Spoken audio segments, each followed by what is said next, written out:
Question, ये सबसे बड़ा क्वेश्चन जो आता है कि ड्रग्स इंस्पेक्टर होता क्या है। गवर्नमेंट में जॉब करने वाला हर फार्मासिस्ट बच्चा वो सपना देखता है। डिप्लोमा इन फार्मेसी करने वाला बच्चा इसके लिए एलिजिबल होता है कि तो डिप्लोमा में एजुकेशनल क्वालिफिकेशन उतना अच्छा नहीं माना जाता। तो वैकेंसीज के लिए जो एग्जाम होते हैं उनको कौन कंडक्ट कराता है सर? अगर नेशनल लेवल पे है तो वो यूपीएससी के लेवल से होता है। सब्जेक्ट्स कुछ होते हैं ऐसे कुछ पढ़ने के लिए जो फार्मेसी से रिलेटेड होते हैं? ड्रग्स इंस्पेक्टर एक फार्मासिस्ट होता है। फंक्शंस क्या होते हैं, क्या क्या वर्क होते हैं इनके? ड्रग्स इंस्पेक्टर नहीं है तो दवाई का बाजार भिंडी बाजार बन जाएगा।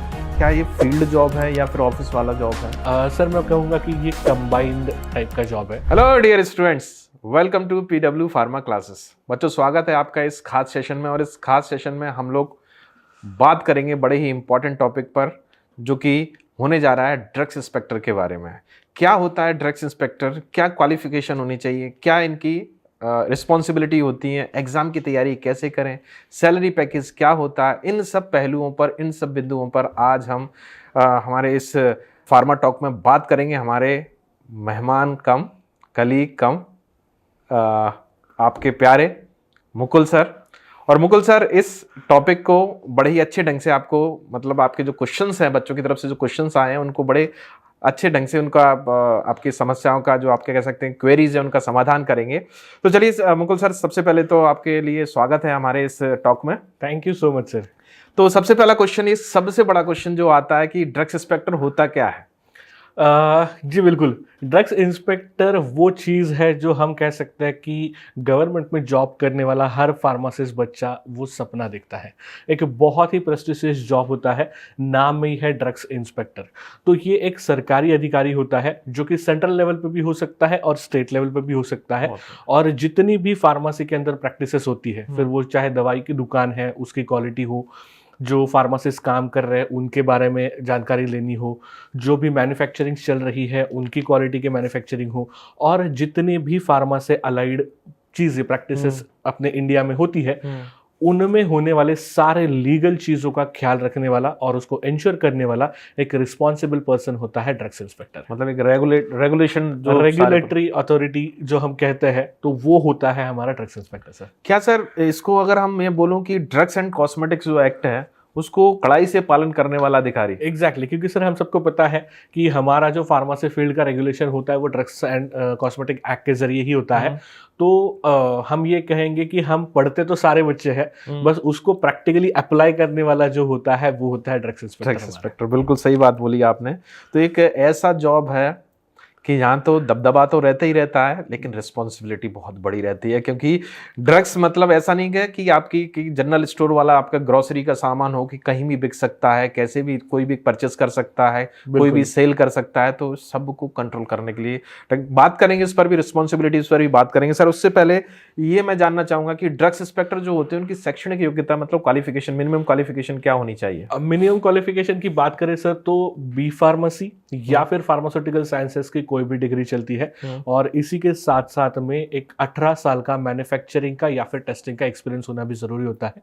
क्योंकि ड्रग्स इंस्पेक्टर की रिस्पॉन्सिबिलिटी ऐसी है कि उसको इंडस्ट्री का एक्सपीरियंस और उसका नॉलेज होना बहुत जरूरी है। कंपलसरी है क्या सर? हाँ, ये मैं बता ही वाला था। अभी हाल फिलहाल में ऐसा हुआ है कि कुछ पोस्ट ऐसे भी निकले स्टेट लेवल के कि वहाँ पे उन्होंने एक्सपीरियंस पूछा नहीं है। बट अगर मैं अपनी राय देना चाहूँ तो मैं तो कहूँगा कि ये एक्सपीरियंस लेना बहुत अच्छी बात होगी।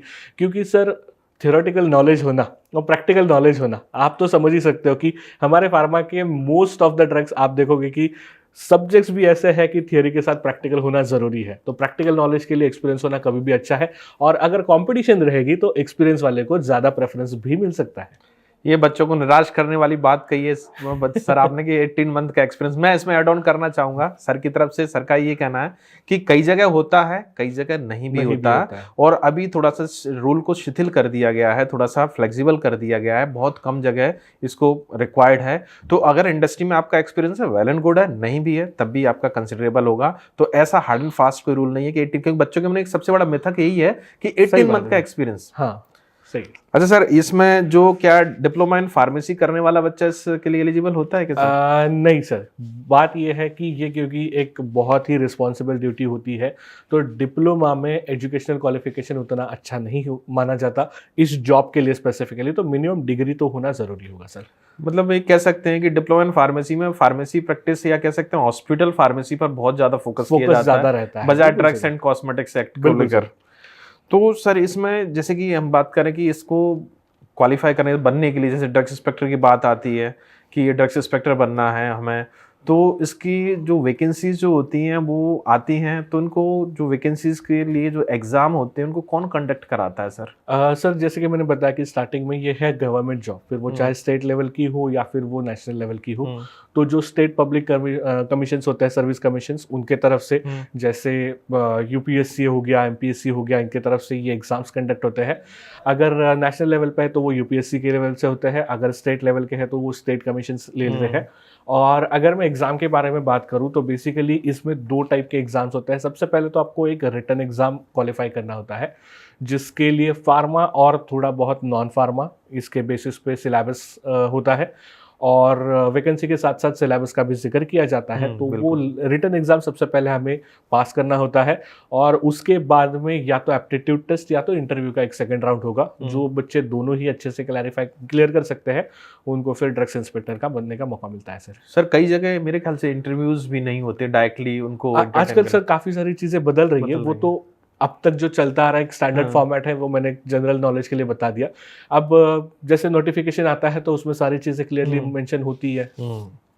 अच्छा सर, जैसे कि आपने बताया कि डिफरेंट टाइप की एजेंसीज लाइक स्टेट एजेंसी, जो भी स्टेट जो एग्ज़ाम कमीशंस हैं, जो सेंट्रल लेवल के एग्ज़ाम कमीशंस हैं, वो इन एग्ज़ाम्स को कंडक्ट कराते हैं।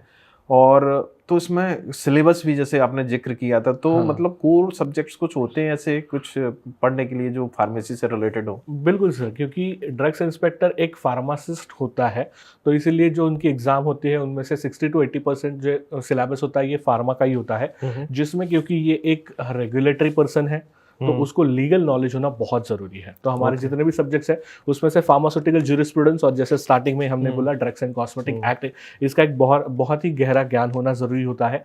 इसके अलावा जो हमारे कोर सब्जेक्ट्स हैं जैसे फार्मास्यूटिक्स हो गया, फार्माकोलॉजी, मेडिसिनल केमिस्ट्री, ये भी बहुत ही इंपॉर्टेंट सब्जेक्ट्स होते हैं। तो मतलब जितने भी हमारे मेन सब्जेक्ट्स हैं जिससे ड्रग्स से रिलेटेड कोई भी इंफॉर्मेशन हम पा सकते हैं, और उसके रेगुलेटरी रिलेटेड रूल्स जिसके अंदर दिए हैं, ऐसे जो हमारे ज्यूरिस्प्रूडेंस के टॉपिक्स हैं वो बहुत मायने रखते हैं। अगर मैं बात करूँ नॉन फार्मा की, तो नॉन फार्मा के अंदर जनरल नॉलेज हो गया या फिर करंट अफेयर्स हो गया, ये चीज़ है। क्योंकि हमें पता है सर कि हम थियोरी में तो पढ़ते हैं कि कई सारे ड्रग्स हैं जो मार्केट से विड्रॉ किए गए हैं, अब पता नहीं कि वो कितनी पुरानी बात है। अगर हम रिसेंटली ड्रग्स इंस्पेक्टर की एग्जाम देने जाते हैं तो आजकल ड्रग्स की दुनिया में क्या हो रहा है इसका नॉलेज भी होना ज़रूरी है। तो इसीलिए ये नॉन फार्मा सब्जेक्ट्स में कुछ जनरल नॉलेज और करंट अफेयर्स के क्वेश्चंस भी आ जाते हैं, बट ये कोई बहुत रॉकेट साइंस वाली बात तो नहीं रहती। मेजर फोकस जो होता है वो हमारे फार्मा सब्जेक्ट्स का ही होता है। कई बार होता भी है नॉन फार्मा का एग्जाम पेपर कई बार नहीं भी होता है। और एक्चुअल में वो उसके पीछे का थोड़ा सा, मैं जहाँ तक मुझे इन्फॉर्मेशन है, मुझे लगता है कि जो स्टेट लेवल का जो जनरल नॉलेज रहती है, जैसे सपोज एमपी का हो, यूपी का, उसका दो पढ़वाने का उद्देश्य ये होता है बच्चों के लिए कि आपको भौगोलिक स्थिति पता होनी चाहिए जिस स्टेट में आप काम करने वाले हो। बिल्कुल सही। कहीं कहीं आपको पोस्टिंग मिली, आपको पता ही नहीं कि वो डिस्ट्रिक्ट कहाँ पर है, वो सिटी कहाँ पर है, तो कम से कम एटलीस्ट आपको पता चलता है अपने उसके बारे में। तो ये इसलिए थोड़ा सा नॉन फार्मा वाला पोर्शन रहता है बच्चों के लिए, और वो तो जनरल इन्फॉर्मेशन होनी चाहिए आज की डेट में। बिल्कुल सही बात है सर। इसमें एक सबसे बड़ी चीज़ जो मैं पूछना चाहूँगा, क्योंकि बच्चों के लिए सबसे बड़ा मोटिवेशन, या किसी के लिए भी सबसे बड़ा मोटिवेशन होता है सैलरी। बिल्कुल। तो इसमें क्या सैलरी बहुत लोअर, बहुत कम होती है, बहुत ज़्यादा होती है? अरे नहीं सर, जितना हमारा ये प्रोफेशन रिस्पेक्टेड है उतनी ही बढ़िया सैलरी भी होती है। जैसे आप फ्रेशर के तौर पे नए नए ज्वाइन होते हो तो ग्रेड स्केल जो 5400 वाला है उसके हिसाब से हमारी पेमेंट स्टार्ट होती है। तो लगभग हम कह सकते हैं कि 50 से 60 हज़ार के आसपास में आपका सैलरी स्टार्ट हो सकता है। और जाहिर सी बात है सर, क्योंकि ये गवर्नमेंट जॉब है तो उसमें काफ़ी सारे एक्सपेंसेस भी हमें मिलते हैं, काफ़ी सारे एडिशनल बेनिफिट्स भी होते हैं, और इसी के साथ साथ धीरे धीरे 1 लाख के आसपास या फिर एक्सपीरियंस के साथ उसके ऊपर भी हमारी सैलरी चली जाती है, बढ़ती है। तो गवर्नमेंट जॉब के जो जनरल हम कहते हैं एडवांटेजेस होते हैं वो भी सारी फैसिलिटीज़ होती है, वो भी हमें बच्चों को मिलती है। बहुत बढ़िया सर, ये बहुत अच्छी चीज़ है, सबसे बड़ा चीज़, क्योंकि ये एक रिस्पॉन्सिबल जॉब भी है और साथ ही साथ एक रिस्पेक्टिव जो सैलरी, जो हैंडसम सैलरी कह सकते हैं, वो बच्चे बिल्कुल को सही मिल बात रहा है है। अच्छा, इसमें एक चीज़ और पूछना चाहूँगा सर, इसमें कि इसमें जो ड्रग्स इंस्पेक्टर की बात आ रही है, ड्रग्स इंस्पेक्टर, तो ये इनकी रिस्पॉन्सिबिलिटीज़ क्या रहती है, क्या इनकी मतलब कह सकते हैं कि फंक्शंस क्या होते हैं, क्या क्या वर्क होते हैं इनके? बिल्कुल सर।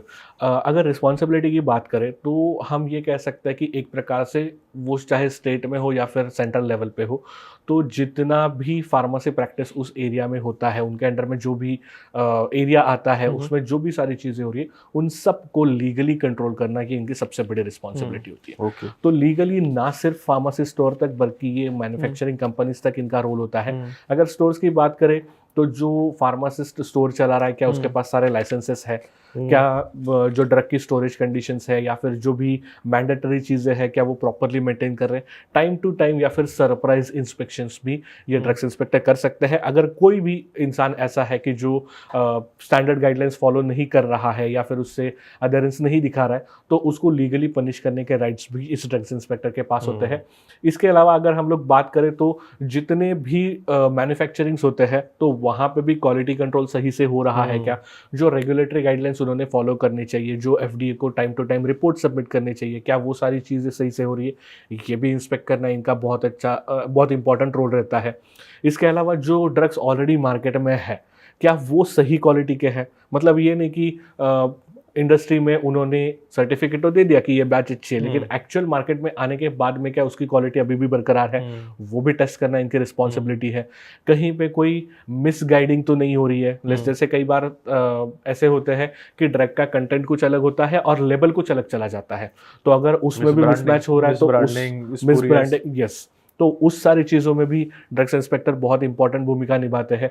और इन सब के अलावा सबसे इम्पॉर्टेंट चीज़ ये है कि जितने भी फार्मा के फील्ड में आने वाले, फिर वो चाहे कंपनी रजिस्ट्रेशन हो, फिर चाहे उनकी अगर किसी को लोन लाइसेंसिंग वगैरह किया है तो वो, तो इनमें जितने भी लाइसेंसेस की प्रोसेसेस रिक्वायर होती है, वो भी रेगुलेट करना इस ड्रग इंस्पेक्टर का काम होता है। जैसे फार्मा शॉप में भी एक बहुत छोटी सी बात होती है, लेकिन आपको याद होगा सर कि कुछ साल पहले ही ये एक मैंडेट आ गया कि रजिस्टर्ड फार्मासिस्ट जब तक फार्मा शॉप में नहीं है तब तक फार्मेसी शॉप खोली नहीं जा सकती या फिर रन की नहीं जा सकती।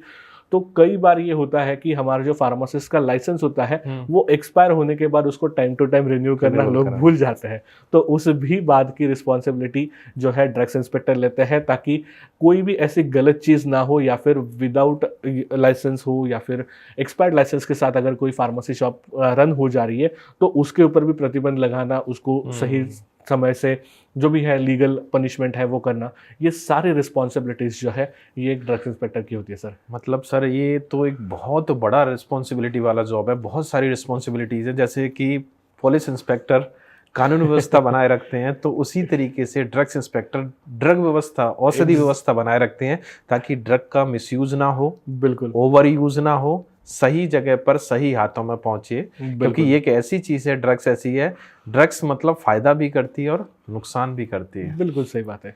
तो एक लाइन में अगर सर मैं बताऊं तो अगर ड्रग्स इंस्पेक्टर नहीं है तो दवाई का बाजार भिंडी बाजार बन जाएगा। अरे मतलब किलो के भाव में बिकेगी। बिल्कुल, क्या होगा हम बता नहीं सकते सर। ये सारी चीज़ों को कंट्रोल करना और इनको अच्छे से इंडिया में प्रैक्टिस हो रहा है ये इंश्योर करना हर एक ड्रग इंस्पेक्टर की जिम्मेदारी क्योंकि होती सर जहाँ तक है मैं ये मानता हूँ कि कुछ ड्रग्स तो इतनी मतलब डेंजरस है, शेड्यूल एक्स की ड्रग है, सही बात उनका मिसयूज बढ़ जाएगा अगर ड्रग्स इंस्पेक्टर किसी का बढ़े ना बढ़े, क्योंकि शेड्यूल एक्स की ड्रग जो अब्यूज, ड्रग ऑफ अब्यूज कहलाती हैं, लोग उनको नशे के लिए यूज करना शुरू कर देते हैं, तो उनकी कंट्रोलिंग बहुत जरूरी है, नहीं तो अदरवाइज क्या होगा कि मतलब वो तो ऐसा है कि आपको सस्ता नशा मिल रहा है ड्रग्स। सही बात है।